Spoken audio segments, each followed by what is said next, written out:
반갑습니다. 옆 사람 바라보고 인사했으면 좋겠습니다. 당신이 있어서 너무 행복합니다.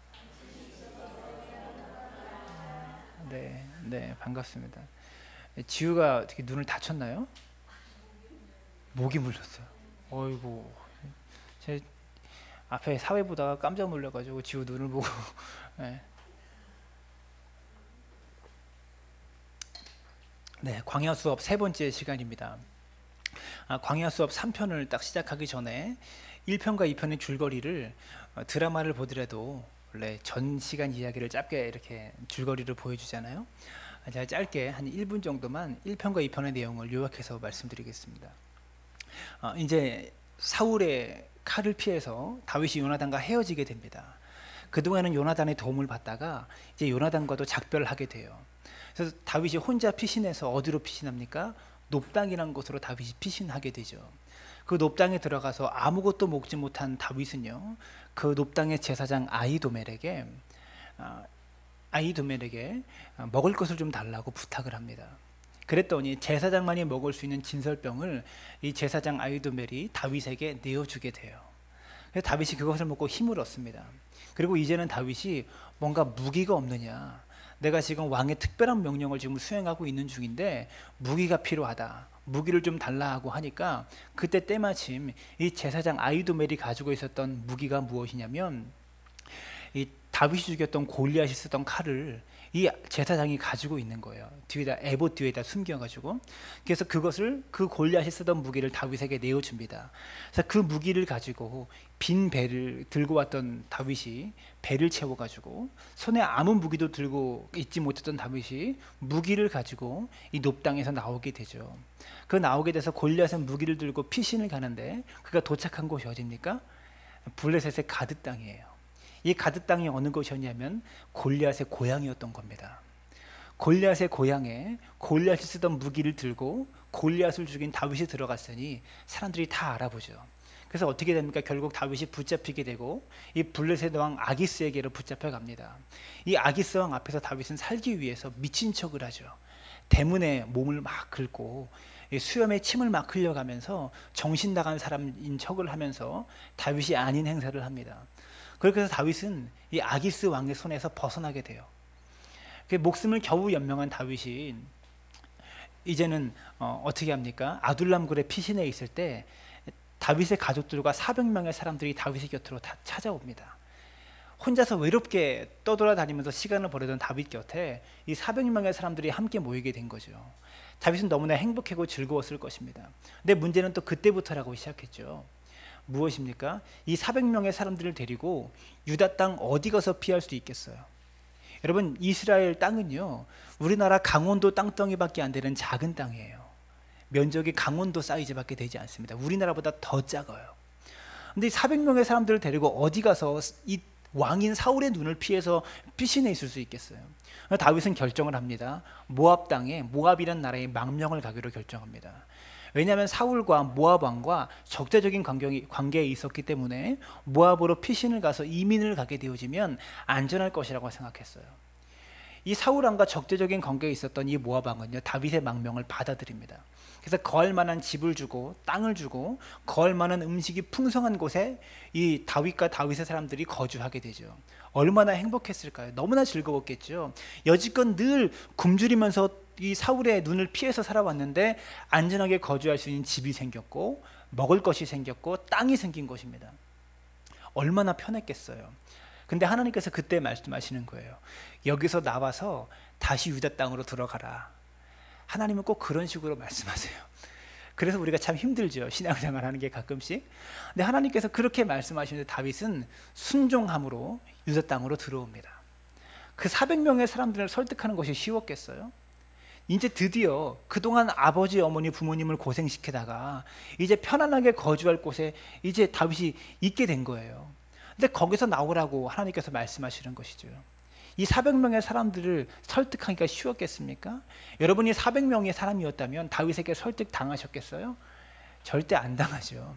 근데 다윗은요, 그 400명의 사람들을, 성경 속에 과정은 나오지 않지만 그 사람들을 데리고 다시 이스라엘 땅으로 들어옵니다. 그러고 나서 오늘 광야 수업 3편이 시작되어지는 본문 22장 6절은 이렇게 말합니다. 다 같이 읽습니다. 시작. 사울이 다윗과 그와 함께 있는 사람들이 나타났다 함을 들으니라. 그때에 사울이 기브아 높은 곳에서 손에 단창을 들고 에셀 나무 아래에 앉았고 모든 신하들은 그의 곁에 섰더니, 이제 다윗이 드디어 유다 땅으로 들어왔어요. 그 이야기가 사울의 귀에 바로 들어온 것입니다. 여러분, 다윗이 이것을 예상했을까요? 예상하지 못했을까요? 예상했겠죠. 근데 성경은요, 바로 이렇게 이야기해요. 사울이 다윗과 그와 함께 있는 사람들이 나타남을 들으니라. 드디어 사울에게 이 다윗이 유다 땅으로 들어왔다는 소식이 전해집니다. 여기서 듣다라는 말이요, 이 히브리어로 와이쉬 마으라는 이 미완료형 시제입니다. 그러니까 아직 완료가 되지 않은 그런 단어죠. 그래서 어떤 말이냐면 계속해서 듣고 있다, 이런 단어입니다. 사울은 다윗의 소식에 대해서 한 번만 딱 들은 것이 아니라 정찰병을 통해서 계속해서 보고를 받고 있었고 듣고 있었던 것 같아요. 여러분, 또한 나타났다라고 말하는 성경 원어는요, 노으다라는 히브리어 단어입니다. 이 말은 발견되었다라는 뜻이에요. 즉 무엇입니까? 다윗이 유다 땅에 들어온 것이 사울이 들은 것이 아니라 정찰병을 통해서 발견되었다. 그리고 이 보고를 지속적으로 받고 있었다라는 그런 의미겠죠. 여러분, 그런데 이 장면을 한번 상상해 보십시오. 6절에 말하기를 사울이 기브아 높은 곳에서 손에 단창을 들고 에셀 나무 아래에 앉았고 모든 신하들은 그의 곁에 섰더니 라고 말하고 있어요. 손에 단창을 들고라는 표현이 나옵니다. 사울은 다윗이 이제 발견되었다는 소식이 들리자마자 신속하게 칼을 잡습니다. 신속한 행동이죠. 다윗을 죽이기 위해서는요, 왕이 신속한 행동을 보이고 있는 거예요. 여러분, 왕이라면 무엇입니까? 정책을 결정해야 되고 뭔가 국가의 10년 뒤 20년 뒤를 내다보면서 정치를 해야 되는데, 그런 일에는 절대로 신속하지 않고 다윗을 죽이기 위해서, 자기와 반대편에 있는 사람들을 찍어 누르고 죽이기 위해서 신속하게 칼을 들고 있는 모습을 사울이 보여주고 있다는 거죠. 그리고 에셀나무 아래에 모든 신하들이 모이게 됩니다. 이 에셀나무는요, 이스라엘 사람들이 매우 귀하게 여기는 나무였습니다. 사울은 한 나라의 왕으로서 이 귀하디 귀한 에셀나무 아래에서 신하들과 함께 탁 모여서 이제 국사를 논하고 있는 장면이 22장 6절에 묘사되고 있다는 거죠. 이 신하들이 다 모여 있는 자리에서 에돔 사람 도액이라고 하는 사람이 이 사울 왕의 신임을 얻기 위해서 높당에서 제사장이었던 아히멜렉이 다윗을 숨겨주고 다윗에게 먹을 것을 주고 무기를 주었던 그 사건에 대해서 고발을 합니다. 근데 사울은 군대를 이끌고 이 도액의 이야기를 듣자마자 군대를 이끌고 아히멜렉을 찾아가요. 그리고 높당에서 아히멜렉과 그의 가족들을 죽이고 높당에 있는 제사장 85명을 다 죽여버립니다. 그리고 무고한 백성들을 죽이고 높당에 있는 모든 짐승까지 다 죽여요. 이게 사울이 행한 짓이에요. 다윗에게 먹을 것을 주었고 다윗을 숨겨주었다는 그 이유만으로 그의 가족을 다 죽이고 아히멜렉과 함께하는 제사장을 다 85명을 다 죽이고 무고한 백성과 짐승까지 다 죽이는 어마어마한 대학살을 벌이고 있는 것이 이 아히멜렉의 일이라고 하는 것이죠. 이 사울 왕이 벌인 일이라고 하는 것이죠.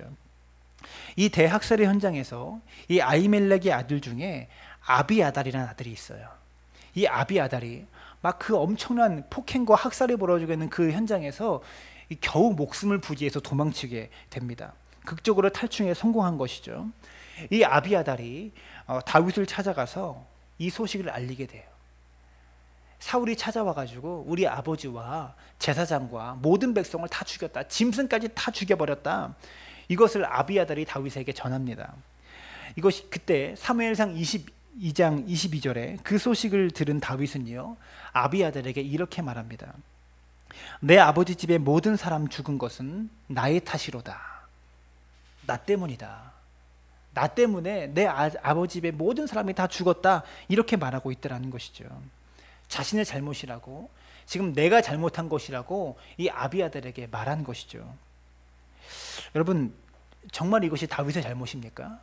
누구의 잘못입니까? 폭군을 행한 왕인 사울의 잘못 아닐까요? 이때 다윗은요 23절에서 아비아달을 내가 안전하게 너를 지켜주겠다. 내 평생에 너를 지킬 것이다. 이렇게 이야기합니다. 여러분, 이것이요, 다윗이 안전했던 모압 땅에서 이 모압 땅을 떠나서 편안한 요새인 모압 땅을 떠나서 유다 땅으로 들어왔을 때 여러분 처음 겪었던 일입니다. 다윗과 400명의 사람들은요, 안전하게 거할 수 있는 모압의 요새를 떠납니다. 왜 떠납니까? 하나님의 명령 때문에 떠나죠. 하나님이 말씀하셨기 때문에 안전하게 거하는 모압의 요새를 떠났어요. 그리고 하나님의 명령에 순종해서 이스라엘 땅으로 들어오게 됩니다. 그런데 들어오자마자 제일 먼저 겪은 일이 바로 이런 일이에요. 사랑하는 여러분, 그리스도인이 된다는 것은 무엇입니까? 성도가 된다는 것은 무엇일까요? 삶의 고난과 삶의 어려움들을 면제받는 것이 성도의 삶이 아니에요. 고난이 없도록 하나님이 막아주시는 것이 여러분 그리스도인의 삶이 아닙니다. 예수 믿으면 고난이 없다? 여러분, 그것은 잘못된 복음입니다. 그리스도인이 된다는 것은요, 고난으로부터 우리가 면제받는 것을 말하는 것이 아니라 고난을 이길 수 있는 힘을 공급받는 거예요. 살다 보면 인생의 어려움 다 와요.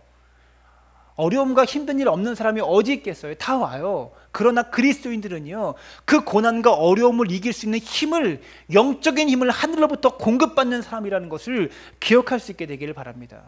큰 사람이면 큰 사람일수록, 위대한 사람이면 위대한 사람일수록 인생의 고난이 더 크다라는 것을 기억해야 돼요.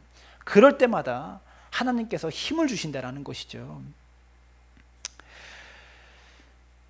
다윗은요, 고난을 이기는 힘을 계속해서 공급받으면서 왕으로서 다윗은 훈련되고 있었고, 왕으로서 다윗은 점점 성장하고 있었다라는 것입니다. 사랑하는 여러분, 우리 삶에 고난이 찾아오면 우리는 실패했다고 생각합니다.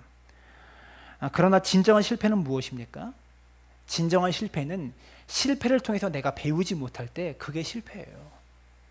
고난이 실패가 아니라 이 고난과 실패를 통해서 내가 배우지 못할 때 그게 진짜 실패한 인생이라는 것을 기억해야 되는 것이죠. 사랑하는 여러분, 인생의 고난을 통해서 우리가 배울 수 있기를 바랍니다. 그리고 그것을 통해서 성장할 수 있게 되기를 바랍니다. 그런데 다윗의 이런 아픈 마음을 가지고 있을 때 다윗에게 또 다른 슬픈 소식이 이제 들려오게 됩니다. 23장 1절을 보시면 사람들이 다윗에게 전하여 이르되 보소서 블레셋 사람이 그일라를 쳐서 그 타작 마닥을 탈취하더이다 하니, 이렇게 말하고 있어요. 여러분, 그일라라고 하는 농촌 지역이 있습니다. 그 농촌 지역을 블레셋이 쳐들어와 가지고 1년 동안 열심히 이 그일라 지역의 사람들이 농사 지으면서 수확했던 모든 수확물들과 곡물들을 다 탈취해 가버린 것이죠. 이 소식이 다윗의 귀에 딱 들리게 된 것입니다. 여러분, 다윗은 지금 자신의 입에 풀칠할 식량도 없어요. 모압 땅에서 겨우 안전한 요새를 이제 드디어 얻게 됐는데 그곳을 박차고 나옵니다. 그리고 지금 다윗은 광야에서 이 400명의 사람들과 함께 피신해 다니는 중이에요. 근데 만약에 여러분이 다윗의 입장이거나 이 400명의 사람들이었다면 어떻게 했을까요? 이 그일라라는 곳이 블레셋 땅에 블레셋 사람들이 쳐들어와서 모든 곡식들을 다 탈취해 갔는데 이 소식을 다윗이 듣게 됩니다. 여러분이 다윗이라면 어떤 선택을 했겠습니까? 많은 사람들이 두 가지 중에 한 가지를 결정할 것입니다. 이건 내 문제가 아니야. 나와 상관없는 일이야. 이렇게 무책임하게 반응하면서 회피하는 것이죠. 두 번째는 내가 이 문제를 해결할 거야 라고 적극적으로 나서는 것입니다. 여러분, 첫 번째를 무책임이라고 말할 수 있다면 두 번째는 무모함입니다. 대책이 없는 거죠. 우리가 다소 버거운 삶의 문제들이 우리에게 직면해 오면 우리는 대개 두 가지 반응이 나타나죠.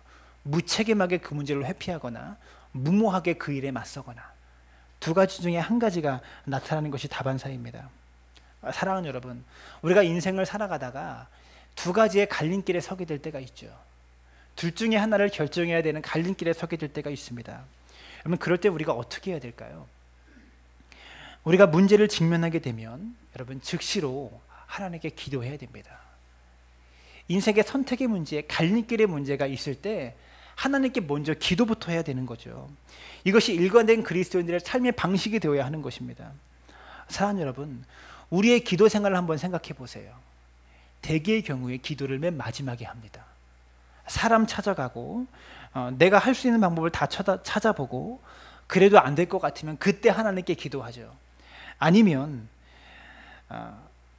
이미 내가 할 일 다 결정해 놓고 하나님께 통보하고 보고하는 식의 기도를 그렇게 하곤 합니다.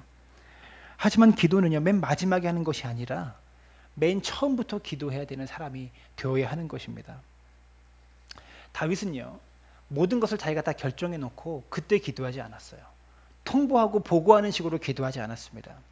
23장 2절에 이렇게 말합니다. 함께 읽습니다. 시작. 이에 다윗이 여호와께 묻자와 이르되 내가 가서 이 블레셋 사람들을 치리이까? 여호와께서 다윗에게 이르시되 가서 블레셋 사람을 치고 그 일날을 구원하라 하시니. 여러분, 다윗은 지금 기도하고 있어요. 내가 가서 이 블레셋 사람을 치리이까? 소식을 듣자마자 다윗은 기도하고 있습니다. 그러자 하나님께서 다윗에게 말씀하십니다. 응답을 주셔요. 여호와께서 다윗에게 이르시되 가서 블레셋 사람을 치고 그 일날을 구원하라 하시니. 이렇게 말하고 있습니다. 여러분, 유다 백성이, 그 일날 백성이 한 해 동안 수고해서 수확한 농산물을 다 빼앗겨 버렸으면 여러분, 그 자리로 즉시 달려가야 될 사람이 누굽니까? 누구예요? 사울 왕이죠. 왕이 달려가서 농작물을 다 탈취하고 블레셋을 쫓아내야죠. 왕이 해야 될 일이에요. 근데 사울은요, 지금 자기 백성들의 고통에는 무관심하고 다윗을 잡는 일에만 혈안이 되어 있어요. 여러분, 그런데 다윗은요, 사울이 자신을 잡으려고 혈안이 되어 있음에도 불구하고 고통받는 백성들의 아픔을 모른 척할 수 없다라고 생각합니다. 이런 사람이 되어가고 있었던 거예요. 수천 명, 수만 명의 정예군들을 이끌고 있는 사울 왕이었지만 고통받고 있는 자기 백성들에 대해서는 무관심하고 아무 상관없이 살아가는 사울. 하지만 환난당한 자, 원통한 자, 빚진 자, 이런 오합지졸 400명과 함께 있지만 고통받고 있는 백성들을 위해서 싸우는 다윗. 여러분, 누가 진짜 왕입니까? 누가 진짜 리더입니까? 다윗은 이 광야의 시간들을 통해서 점점 왕의 면모로, 왕의 제목으로 지금 무수하게 성장하고 있다는 것이죠. 사랑하는 여러분, 저는 이 부분을 보면서 이런 묵상이 되더라고요. 수천 명, 수만 명의 성도들이 모여 있지만 세상에 고통받고 있는 자들을 향해서 무관심하게 살아가는 교회가 있을 수 있고요, 희생의 자리에 가지 않는 교회가 있을 수 있고, 수백 명, 수십 명에 불과한 오합지졸들이 모여 있어도 희생의 자리, 세상에 고통받고 있는 사람들의 자리를 향하여 오늘 다윗처럼 제일 먼저 달려가는 교회가 있을 수 있다고 생각합니다. 우리는 어떤 교회가 되어야 할까요? 다윗이 그 일나로 달려가자고 했을 때, 그 일날 어려움 당하고 있는 그 일날 백성들을 구하자고 했을 때 다윗 곁에 있던 사람들은 깜짝 놀랐습니다. 3절의 말씀 함께 읽습니다. 시작. 우리가 유다에 있기도 두렵거든 하물며 그 일나에 가서 블레셋 사람의 군대를 치는 일이니까 한지라. 사울로부터 피신하면서 유다 땅에 지금 머물러 있는 것도 두려운데 군사훈련을 받은 적도 없는 우리들을 데리고 블레셋 군대와 싸운다고요? 이게 말이나 되는 일입니까? 제정신입니까? 지금 이렇게 묻고 있는 것이죠. 백성들의 입장에선 당연한 거 아닙니까? 이런 마음이 당연히 있을 거예요. 그일라 백성들을 구하는 것은 국가가 할 일이지 우리가 할 일이 아닙니다. 이렇게 생각하고 있는 것이죠. 여러분, 다윗이 어떻게 해야 될까요? 백성들의 이런 원망 섞인 이야기를 들은 다윗은 또 기도합니다. 4절에 다윗이 여호와께 다시 묻자온대 여호와께서 대답하여 이르시되 일어나 그 일나로 내려가라 내가 블레셋 사람들을 내 손에 넘기리라 하신지라. 하나님께서 하나님의 뜻을 다시 한번 다윗에게 재확인시켜 주셨어요. 근데 중요한 것은 하나님께서 두 번째 응답을 주실 때는 첫 번째보다 한 가지 추가된 것이 있습니다. 그것이 무엇입니까? 2절에서 첫 번째 응답은요, 2절에서 이렇게 말해요. 여호와께서 다윗에게 이르시되 가서 블레셋 사람을 치고 그 일날을 구원하라 이렇게 말씀하십니다. 하지만 4절에서의 두 번째 응답은 내 손에 넘기리라 이 말씀이 추가됩니다. 내 손에 넘기리라. 한 가지가 더 추가돼서 말씀하고 있는 거예요. 무엇입니까? 기도는 하면 할수록 응답이 확실해지는 거예요. 이것을 기억해야 되는 거죠. 기도를 하면 할수록 응답이 뚜렷해집니다. 이것이 기도의 능력이에요. 여러분, 이 맛을 알아야 기도할 마음이 생기고요, 이 맛을 알아야 신앙생활하는 재미가 그때 생기는 거예요. 기도를 하면 할수록 응답이 뚜렷해지게 되어 있다는 거죠. 그 뒤에 이어지는 말씀을 보시면 5절 말씀 함께 있습니다. 시작. 다윗과 그의 사람들이 그 일나로 가서 블레셋 사람들과 싸워 그들을 크게 쳐서 죽이고 그들의 가축들을 끌어오니라. 다윗이 이와 같이 그 일날 주민을 구원하니라. 여러분, 저는 이 본문을 보면서 이런 생각이 듭니다. 이 400명의 사람들이 다윗과 함께 그 일날로 가면 싸우기까지 얼마나 힘들었을까. 아니, 싸우는 건 둘째치고 싸우러 가기까지 얼마나 마음에 두려움이 있고 힘들었을까. 모압에서 드디어 안전하게 거주하고 있었을 때 이 400명의 사람들의 헤레스풀로 들어가는 것이 쉬운 일이었겠습니까? 쉽지 않았을 겁니다. 또한 유대 땅으로 들어오자마자 사울의 레이더에 걸려서 사울의 표적이 되어버렸죠. 근데 한편으로 보면 이 400명의 사람들이 사회적으로 환난당한 자, 빚진 자, 원통한 자, 이런 사람들이잖아요. 여러분 한 번도 하나님의 나라와 영광을 위해서 진정으로 가치 있는 일에 자신을 들여본 적이 없고, 헌신해 본 적이 없고, 더 어렵고 힘든 사람을 위해서 자신의 삶을 들여본 적이 없는 그런 사람들이에요. 하루하루 목숨을 연명하면서 살아가기에 급급했던 사람들입니다. 다윗을 만나면서 이들이 바뀌고 있는 거예요. 아픔 당하는 사람들을 모른 척할 수 없는 사람으로 넓어지고 있다는 거죠. 지금까지 이 400명의 사람들은요, 더 안전한 모압만을 찾아다닌 사람들이었어요. 안전한 삶의 요새를 만들기를 원했던 사람들이었습니다. 그런데 하나님을 만나면서 오직 하나님만을 요새 삼아 살아가는, 하나님의 명령을 따라 움직이는 사람들이 되기 시작했다는 것이죠. 사랑하는 여러분, 이 400명의 사람들을 한번 보세요. 그동안 먹고 사는 것에만 급급했던 사람들이에요. 입에 풀칠하며 사는 문제만 가지고 고민했던 사람들입니다. 여러분, 먹고 살기에 급급하게 되면 어떻게 됩니까? 사람이 사는 것이 두려워져요. 삶의 무게가 무거워서 사는 게 두려워집니다. 하루하루 살아가고 버티는 것이 두려워지는 거예요. 하지만 하나님의 나라를 세워가고 하나님의 교회를 세워가고 뭔가 가치 있는 일에 자신을 드리고 뭔가 가치 있는 일을 위해서 자신을 헌신하게 되어질 때, 그때는요, 하루하루 사는 것이요, 두근거리게 됩니다. 두려움이 아니라 두근거리게 되는 거예요. 저는요, 우리 사랑나무 교회에서 함께 신앙생활하는 모든 성도님들이 교회를 세워가면서 이 가치 있는 일에 우리 자신을 드리고 헌신하면서 심장의 두근거림을 경험할 수 있었으면 좋겠어요.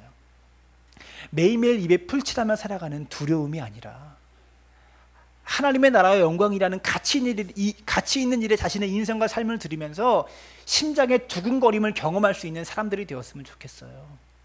그것을 알아야 신앙의 기쁨이 세워지는 것이고요, 그것을 알아 여러분이 성장할 수 있는 거예요. 사랑하는 여러분, 인생을 살아가면서 하나님의 나라와 영광이라는 가치 있는 일에 여러분 자신의 삶을 들여본 적이 있습니까? 언제 그런 적이 있습니까? 그렇게 살아오셨습니까? 아니, 그렇게 살아본 경험은 있으십니까? 7절의 말씀 보시면 이렇게 말합니다. 다윗이 그 일날에 온 것을 어떤 사람이 사울에게 알림해 사울이 이르되 하나님이 그를 내 손에 넘기셨도다. 그가 문과 문빗장이 있는 성읍에 들어갔으니 갇혔도다. 다윗이 그 일날에 있다는 이야기가 사울의 귀에 들리게 됩니다. 다윗에 대한 보고는 사울에게 계속 들어가요. 유다 땅에 들어오자마자 사울이 알았고 그 일날 땅에 가자마자 사울이 또 알았습니다. 사울이 그 첩보를 듣고서 뭐라고 말합니까? 하나님이 그를 내 손에 넘기셨도다. 지금 그 일날 백성을 구원하러 싸우러 가는데 자기 백성을 구원하고 있는 다윗을 향해서 사울이 다윗을 죽일 기회가 왔다고 하나님이 그를 내 손에 넘기셨도다, 이렇게 말하고 있는 거예요. 이게 말이 됩니까? 사울은 하나님의 뜻을 묻지도 않았고요, 하나님의 뜻을 따르지도 않는 사람입니다. 그러면서 지금 하나님의 뜻을 사칭하고 있는 거예요. 이게 하나님의 뜻이라고. 사랑하는 여러분, 우리가 너무 확신을 가지고 이것이 하나님의 뜻이다라고 말하는 것을 조심해야 됩니다. 지나치게 그 기도 응답이라고 말하는 것을 절제해야 되는 거죠. 제가 교회를 개척하면서 이런 고민을 제일 많이 했어요. 과연 이 사랑나무 교회를 개척하는 것이 하나님의 뜻일까? 이런 고민을 가장 많이 했습니다. 하나님의 뜻이라고 교회를 개척해놓고서 문 닫는 교회가 얼마나 많아요. 이것이 과연 하나님의 뜻일까라고 저는 깊이 고민했습니다. 사랑하는 여러분, 하나님의 뜻이다 라고 말하기보다 더 중요한 것이 무엇입니까? 하나님의 뜻을 이루어가려는 노력이 더 중요한 거죠. 예를 들면 저희 교회가 이제 개발 예정지인 이 월산 담내지구 담내리에 교회 부지를 샀습니다. 언젠가는 우리가 그곳으로 이전해 갈 것이죠. 한 단계씩 저희 예상에 맞게 일이 진행되어지고 있어요. 근데 저는요, 우리가 답나리로 이전하는 것이 하나님의 뜻이다라고 말하고 싶지 않아요. 그렇게 말해서도 안 된다고 생각합니다. 우리에게 정말 중요한 것은 그곳에 가는 것이 중요한 것이 아니라 그곳에 가서 희생과 섬김의 길을 가는 것이 중요한 것이고요, 그곳에 가서 교회다운 교회로 희생의 자리, 섬김의 자리로 나아가는 것이 중요한 거예요. 그렇게 목회의 열매가 나타날 때 그곳에 가는 것이 하나님의 뜻이었다고 우리는 말할 수 있게 되는 것입니다. 많은 경우에 대부분의 사람들이 자신에게 유리하게 일이 돌아가면, 자신에게 유익이 되는 쪽으로 일이 돌아가면 이것이 하나님의 뜻이었다라고 이야기합니다. 그리고 그렇게 자신을 합리화합니다. 나에게 유리하게 돌아가면 하나님의 뜻이다라고 말해요. 사랑하는 여러분, 하나님의 뜻이라고 말할 수 있는 것은 우리가 우리 삶의 자리에서 열매를 맺게 될 때 그때 하나님의 뜻이다라고 말할 수 있는 자격이 우리에게 주어지는 거예요. 하나님의 뜻의 기준이 무엇입니까? 이것이 하나님께 영광이 되느냐, 그리고 모든 사람에게 유익이 되느냐, 이것이 하나님의 뜻의 기준입니다. 아직 하나님께 영광이 되지도 않았고 모든 사람들에게 유익이 되지도 않았으면서 하나님의 뜻이다 라고 말하는 것은 잘못된 것입니다. 이것을 기억해야 되는 것이죠. 자신의 유익에 따라 살아가면서 자신에게 불리한 삶의 상황이 오면 그때는 또 하나님의 뜻이 아니었어 라고 말을 바꾸는 이런 어리석은 신앙인이 되어서는 안 된다는 것이죠. 사랑하는 여러분, 우리가 신앙생활을 하면서 우리 자신을 돌이켜보면 신앙생활이 무기력하고 무미건조하고 그럴 때가 있지 않습니까? 그러면 대개 성도님들은요, 뭔가 강력한 영적 체험을 구합니다. 사도 바울이 다메섹 도상에서 이 부활하신 주님을 만난 것과 같은, 오순절날에 마가다락방에 임하였던 이 성령의 강한 역사, 이런 강력한 영적 체험을 구합니다. 그리고 그런 체험들을 통해서 신앙의 무기력함을 이겨내려고 해요. 하지만 우리가 무기력한 신앙에서 이겨내는 가장 좋은 방법은 무엇입니까? 말씀에 순종하고 말씀 따라 살아가고, 그리고 그것을 통해서 열매를 맛보는 것이 신앙의 무기력함을 이기는 가장 좋은 방법이에요. 여러분, 무슨 영양제 맞듯이 막 몸이 막 지치면 영양주사 한번 딱 맞아서 몸을 탁 기운 차리듯이 그렇게 살면 안 돼요. 신앙생활은 꾸준하게 말씀을 통해서 체력을 기르고 근력을 기르면서 그렇게 열매를 맺으면서 하루하루 살아가야 한다는 것입니다. 여러분, 그렇게 살아가 보세요. 말씀에 순종하며 매일매일 삶의 열매를 맺으면서 살아가 보세요. 그렇게 살아가다 보면요, 우리 매일매일의 삶이 다를 거예요. 매일매일의 삶이 기적의 연속일 것이고요, 매일의 삶 가운데 하나님의 은혜를 경험하는 삶이 되어질 것입니다. 8절의 말씀을 보시면, 사울이 모든 백성을 군사로 불러 모으고 그 일라로 내려가서 다윗과 그의 사람들을 애워싸려 하더니, 여러분, 사울이 얼마나 신속하게 지금 군사를 모으고 있습니까?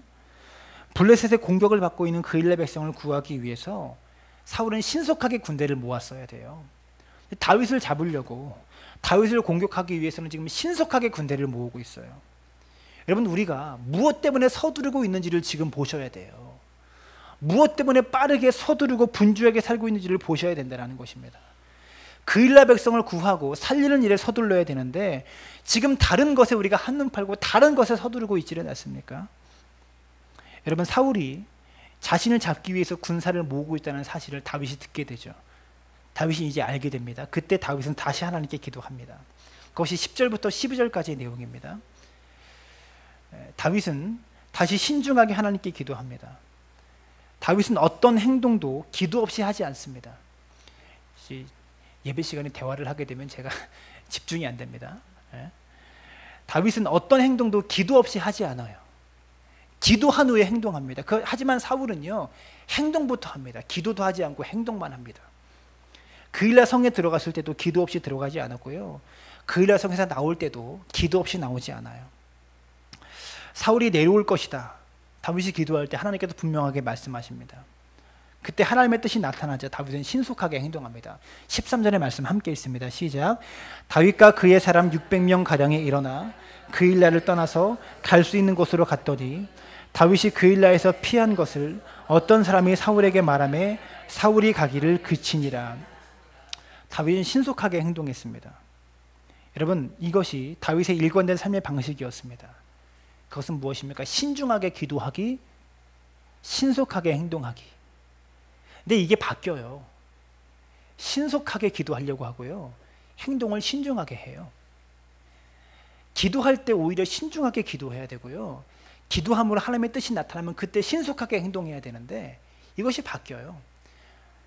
기도할 때는 신속하게 기도해서 뭔가 하나님의 뜻을 오해하고, 그리고 하나님의 뜻이 분명하게 나타났을 때는 그때부터 신중하게 행동하기 시작합니다.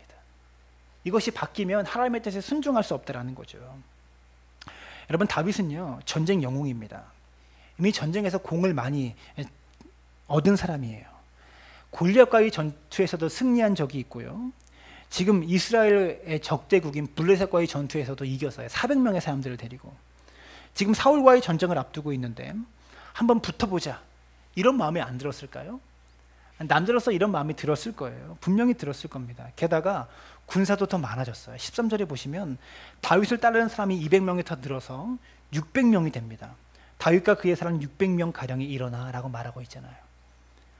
한번 사울과도 싸워볼 만한 상황이에요. 군대도 더 많아졌어요. 하지만 다윗은 싸워야 될 때와 싸우지 말아야 할 때를 분명히 알고 있는 사람입니다. 피할 줄 아는 것도 용기예요. 다윗은 그일라와의 전투를 기점으로 왕의 제목으로 쑥쑥 성장하고 있는 것이죠. 근데 여기서 12절을 보시면 그일라 사람들이 다윗을 배신할 거다라고 하나님께서 말씀해 주십니다. 네가 구원한 그일라 사람들이 너를 배신할 거야, 사울의 손에 너를 넘길 거야 라고 말씀하세요. 여러분, 다윗이 왜 사울과의 전투를 피했을까요? 한 붙어볼 만할 텐데.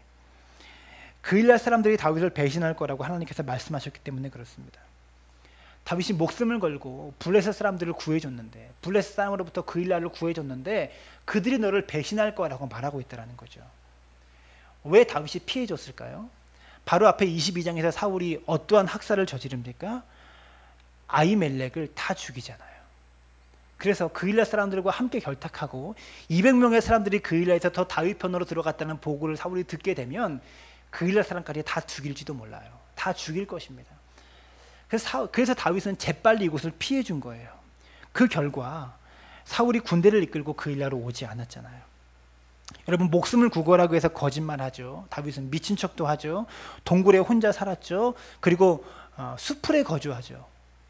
여러분, 이런 사람이 마음의 여유를 가질 수 있을까요? 이렇게 자신을 배신한 사람들에게 대해서 복수하고 싶은 마음이 안 생길까요? 이 정도의 삶의 환경 속에 우리가 있다면 마음이 비틀거리고 가슴이 뒤집어지고 삶이 형편없어질 거예요. 조금만 거슬려도 신경질이 막 납니다. 그런데 다윗은요, 이러한 삶의 상황 속에서도요, 영성이 견고해져서요, 마음이 뒤틀리지 않아요. 사랑하는 여러분, 사랑한다라는 것은요, 누군가를 사랑한다라는 것은 상처받을 수 있는 위험에 나를 노출시키는 것입니다. 다윗은 그일라 백성들을 구하기 위해서 핍박을 각오하고 달려간 것이죠. 근데 배신당하잖아요. 사랑했기 때문에 상처받을 각오를 지금 한 것입니다. 리더가 된다는 것은요, 상처받기를 자원하는 것입니다. 이것을 기억해야 돼요. 스스로 상처받는 자리를 향해서 가는 것을 리더라고 말하는 거예요. 목회를 한다는 것이 무엇인지 아세요? 목회를 한다는 것은 상처받은 각오로 성도를 섬긴다는 것을 의미합니다. 상처받을 위험에 나를 노출시키는 행위가 목회라는 거죠. 여러분, 성도님들이 교회를 섬기는 것도요, 상처받을 일에 나를 노출시키는 행위입니다. 우리가 아무리 교회를 위해서 희생해도 나를 안아주지 않을 때가 더 많아요.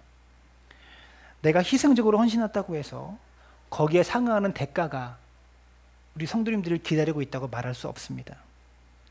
여러분, 그러면 성도가 왜 헌신해야 됩니까?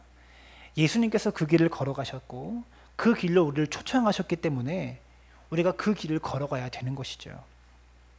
마지막으로 14절의 말씀을 보시면 이렇게 말합니다. 다 같이 읽습니다. 시작. 다윗이 광야의 요새에도 있었고 또 십광야 산골에도 머물렀으므로 사울이 매일 쳤되 하나님이 그를 그의 손에 넘기지 아니하시니라. 여러분, 13절 말씀을 보면 다윗이 갈 수 있는 곳으로 갔더니라는 표현이 나옵니다. 이제 사울을 피해서 갈 수 있는 곳으로 갔더니라고 말해요. 다윗이 피할 수 있는 곳에 다 피해봤는데 사울에게 다 들킨 거예요. 들켜버린 것입니다. 다윗은 지금 피할 곳이 없는 상황입니다. 시팡무지는요 매우 굴곡이 심한 지형이고 험한 지형입니다. 다윗이 피신했는데 이곳으로 지금 간 거예요. 시팡무지로. 여러분, 하나님께서 우리를 보내시는 곳이 이런 곳일 수 있어요. 그리스도인들이 걸어가는 삶의 길은 쉬운 길이 아닙니다. 그러나 이 시팡무지 이 장소는요 다윗이 성장하는데 필수적인 장소였어요. 이것을 기억해야 되는 거죠. 14절에서 사울이 다윗을 찾았다, 매일 찾았다라고 말하고 있어요. 여러분, 사울이 다윗의 생사를 주관하는 것처럼 보이지만 14절은요 하나님이 그를 그의 손에 넘기지 아니하시니라 이렇게 말하고 있습니다. 역사를 주관하는 손은 사울의 손이 아니라 하나님의 손입니다. 우리의 삶을 주관하는 손은 사울의 손이 아니라 하나님의 손임을 기억할 수 있게 되기를 바랍니다. 말씀을 맺습니다. 아둘람 굴에 모인 사람은 400명이었어요. 근데 오늘 본문을 보시면 그일라에서 일어난 사람이 몇 명입니까? 600명입니다. 200명이 더 늘어났어요. 그러면 이 200명의 사람들은 어디서 더 생긴 것일까요? 편안했던 모압 땅에서 200명의 사람이 더 모이진 않았을 겁니다. 아마도 사울의 영향력 아래에 있는 헤레스풀이나 그일라 성에서 200명의 사람이 더 많아졌을 거예요. 더 추가됐을 것입니다. 사울은 지금 수천 명, 수만 명의 군대를 가지고 다윗을 찾고 있는데 다윗은 지금 기껏해야 200명이 더 늘어난 600명의 사람들을 데리고 그들을 이끌어가고 있는 거죠. 사랑하는 여러분, 저는 이렇게 생각합니다. 교회가 광야 속에 있고 수풀에 있거나 희생과 섬김의 자리인 이 그일라 성에 있을 때 폭발적인 무리들은 모이지 않을 것이라고 생각해요. 사울이 끌고 다녔던 수천 명, 수만 명의 군대에 갔던 폭발적인 무리는 없을 거라고 생각합니다. 교회는 군중을 모으는 곳이 아니라 제자를 키우는 곳이 되어야 합니다. 주의 말씀에 따라서 희생의 자리로 가고 섬김의 자리로 가려고 하는 제자들을 키우는 곳이 되어야 합니다. 그러면 이 200명의 사람들은 어떻게 더 모이게 되었을까? 그것은요 다윗과 함께 걷는 이 광야의 길이 두려운 길이지만 그 길이 두근거리는 길임을 알았던 사람들이 모였을 거라고 생각해요. 이 200명의 사람들은 그런 사람들이었을 것이라고 생각합니다. 한 번도 자기 민족을 구하겠다고, 동족을 구하겠다고 생명을 걸고 적진을 향해서 달려드는 희생을 보여준 적이 없었던 사람들, 하루하루 먹고 살기에만 급급했던 사람들이요 동족을 구하기 위해서 희생의 자리로 뛰어들면서 자신의 삶의 가치를 알게 되고 자신의 인생의 소명을 발견하게 되고 그러면서 다윗과 함께 이 길을 걸어가게 됩니다. 사랑하는 여러분, 자신의 삶의 유익을 쫓아 살아가면서 우리 삶에 감동이 있을 수 있을까요? 거기에 감동할 수 있을까요? 하나님의 뜻을 쫓아 살아갈 때 감동하게 되어 있는 것입니다. 저는요 사랑나무 교회에 이런 부흥이 있었으면 좋겠어요. 두려움이 아니라 두근거림을 알고 신앙생활 하는 사람들, 희생의 길, 자기 부인의 길, 십자가의 길을 걸어가면서 감동한 사람들이 모이는 교회. 다윗을 따랐던 사람들은요 이 길이 위험한 길임을 알았지만 위대한 길이라는 것을 직감한 사람들입니다. 사랑하는 여러분, 정말로 복음이 선포되어지고 정말로 희생과 섬김의 자리에 나아가려고 하는 교회들은요 폭발적으로 부흥할 수 없다고 저는 생각해요. 우리 교회가 그런 교회 되기를 원합니다.